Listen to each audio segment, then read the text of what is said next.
জানিয়ে দারুসালাম থেকে মোজাম্বিকের মাপুটো।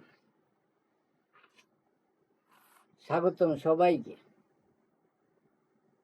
আজ আমি আপনাদের নিয়ে যাচ্ছি আরেকটি অসাধারণ ভ্রমণে, তানজানিয়ার দারুসালাম থেকে মোজাম্বিকের মাপুটো বিমানবন্দর পর্যন্ত।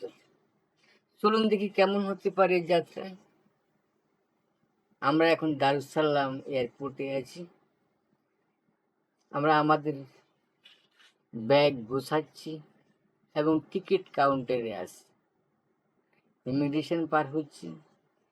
সাধারণত দারুসালাম থেকে মাপুটো সরাসরি ফ্লাইট খুবই কম। আমরা এখান থেকে লাম মোজাম্বিক এয়ারলাইন্সের টিকিট নিয়েছি। ফ্লাইটের মোট সময় 4 ঘন্টা। ফ্লাইট মাপুটোর উদ্দেশ্যে ছাড়ছে।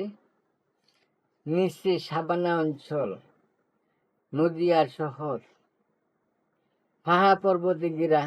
এটি সত্যিই এক অনন্য অভিজ্ঞতা। অবশেষে আমরা মাপুটো এয়ারপোর্টে পৌঁছে গেলাম।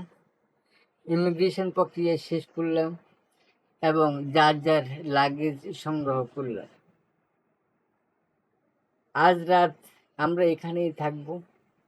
আমাদের জন্য ঘর রেডি করাই আছে। বিমানবন্দর থেকে বের হয়ে আমাদের দালাল চক্রের লোক আমাদেরকে এই বাসায় নিয়ে এসেছে। এ বাসায় আমাদের থাকতে হবে 3 দিন 3 রাত। আজ এ পর্যন্ত। পরবর্তী দেখবেন মাপুটো থেকে পেম্বা যাওয়ার দৃশ্য। সাথেই থাকুন।